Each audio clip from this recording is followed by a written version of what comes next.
सुरक्षा व्यवस्था सुनिश्चित कराई जा रही है। सुपर जोन, जोन और सेक्टर्स में ड्यूटियां लगा के चाक चौबंद सुरक्षा व्यवस्था सुनिश्चित की जाएगी।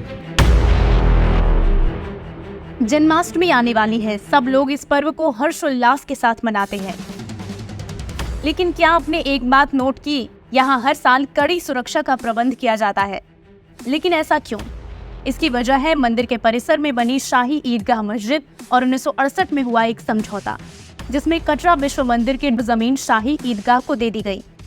लेकिन करीब 13 एकड़ जमीन का समझौता कामयाब था, तो आज भी विवाद कोर्ट में क्यों चल रहा है? तो क्या ये समझौता सच में एक जायज समझौता था या फिर थी इसके पीछे कोई गहरी साजिश? जानेंगे इस वीडियो में।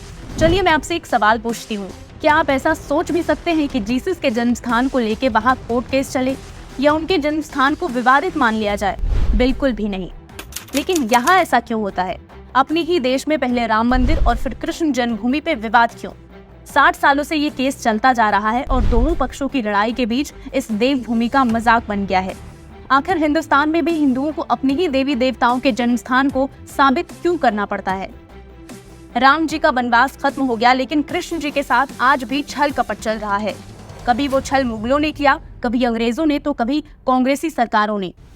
जहां कांग्रेस ने वोट बैंक की पॉलिटिक्स के चलते इस मुद्दे पर साजिश रची और कैसे कृष्ण जन्मभूमि मंदिर को बनने से रोकने की पूरी कोशिश की। दरअसल काफी साल बाद 2020 में ये केस दाखिल हुआ और लॉयर्स ने इस समझौते के ऊपर सवाल खड़े कर दिए।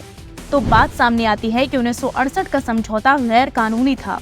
ईदगाह ट्रस्ट इस मामले में विरोध करे तो समझ आता है, लेकिन हिंदू विरोधी कांग्रेस भी कृष्ण जन्मभूमि के खिलाफ हो गई।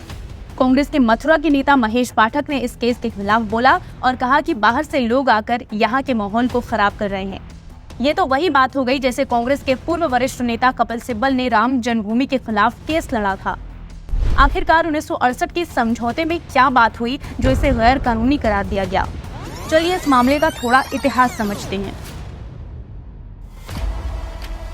इस मंदिर के इतिहास की बात करें तो इसे कई बार आक्रमणकारियों ने तोड़ा, फिर चाहे 11वीं सदी में महमूद गजनवी हो या फिर 17वीं सदी में औरंगजेब।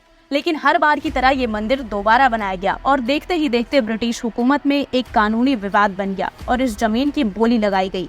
1815 में इसे राजा पत्नीमल ने खरीद लिया, लेकिन वो कभी यहाँ मंदिर नहीं बना पाए क्योंकि अंग्रेजों से जमीन खरीदने के बाद भी करीब 13 एकड़ जमीन पर कोर्ट केसेस चलते रहे।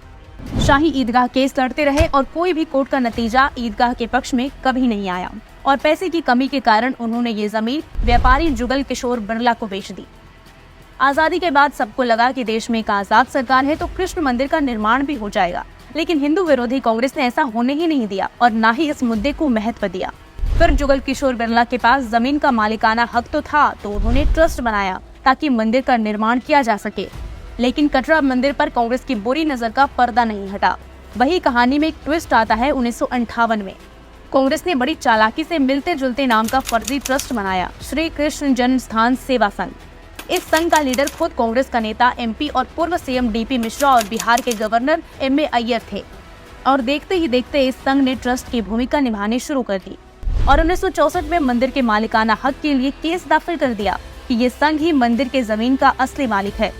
हैरानी की बात तो यह है कि 1968 में इस गैर कानूनी संघ ने मुस्लिम पक्ष के साथ ईदगाह मस्जिद को लेकर एक समझौता भी कर लेता है, जिसमें करीब 13 एकड़ जमीन में फैले मंदिर प्रस्थानम का एक हिस्सा शाही मस्जिद ईदगाह ट्रस्ट को दे दिया जाता है, जबकि ट्रस्ट के पास जमीन का कानूनी अधिकार तक नहीं होता। लेकिन ये समझौता किस लिए हुआ? मामले को निपटने के लिए, लेकिन ये विवाद तो आज भी चल रहा है। तो फिर ऐसे धोखेबाजी करके, छल कपट करके कांग्रेस को क्या मिला? दरअसल ये सब कांग्रेस ने अपनी वोट बैंक की राजनीति चमकाने के लिए किया, जबकि उस समय राज्य में गवर्नर रोल था, यानी कि सीधा केंद्र शासित कांग्रेस का राज। वैसे तो कांग्रेस और उसके साथी ये शोर मचाते हैं कि देश में बहुसंख्यकवाद चल रहा है और दूसरी ओर बहुसंख्यक वर्ग को ही अपने देवी देवताओं की जन्म स्थान के सबूत देने पड़ते हैं। ये कैसा बहुसंख्यकवाद है? असलियत में देखा जाए तो क्या ये अपने ही देश में हिंदुओं के साथ सेकंड क्लास सिटीजन ट्रीटमेंट नहीं? और इस मंदिर मस्जिद विवाद को लेकर अलग अलग याचिकाकर्ताओं द्वारा 1 दर्जन से भी ज्यादा केस है, जिसमें से मुस्लिम पक्ष आज तक एक भी केस नहीं जीत पाया। वैसे देखा जाए तो कांग्रेस के इस फर्जी समझौते का इस्तेमाल करके मुस्लिम पक्ष आज भी कोर्ट में दलील देते हैं और अपने कब्जे को जायज बताते हैं। मस्जिद हो या ईदगाह हो, कभी भी किसी भी के भी दूसरी ज़मीन पर नहीं बनाता है। और फिर दूसरा मसला ये है कि प्लेसेस ऑफ वर्शिप एक्ट 1991 आज भी एग्जिस्ट कर रहा है, तो इन तमाम बातों को भी मद्देनज़र रखना ज़रूरी है। वो ऑलरेडी प्रूवन है कि यहाँ पर ईदगाह है, वहाँ पर मंदिर है, और अक्टूबर 12, 1968 में शाही ईदगाह ट्रस्ट और श्री कृष्ण जन्मस्थान का एक एग्रीमेंट हुआ, और शाही ईदगाह ट्रस्ट की जो एग्रीमेंट श्री कृष्ण जन्मस्थान से किया उसका उनको अप्रूवल मिला उत्तर प्रदेश के सुन्नी वक्फ बोर्ड से। और आखिरकार इस केस को एक नई राह दिखाई कुछ वरिष्ठ वकीलों ने, जिन्होंने साल 2020 में केस को दोबारा उठाया और कांग्रेस के फर्जी संघ का पर्दाफाश किया। इन लोगों का ये मानना है कि मंदिर परिसर से मस्जिद को हटाया जाए। और शाही ईदगाह मस्जिद में आपके चैनल के माध्यम से कहना चाहता हूँ, it's a case of illegal encroachment. 13.37 एकड़ जमीन भगवान कृष्ण में विराजमान करते उनमें निहित है, और जिस ढंग से वहाँ पे गलत कब्जा किया गया है उसके लिए हमें हक है कि हम कोर्ट के सामने आके एक लीगल लड़ाई लड़े। उनका ये मानना है कि वो खुद कृष्ण जन्मभूमि की तरफ से केस लड़ रहे हैं। उनका ये दावा है कि जहां श्री कृष्ण का जन्म हुआ था वो कारागार ईदगाह मस्जिद के नीचे है, वही कारागार जहां क्रूर कंस ने भगवान कृष्ण के माता पिता देवकी और वासुकी को रखा था। इलाहाबाद कोर्ट ने इस मामले में अपना फैसला सुरक्षित रखा है।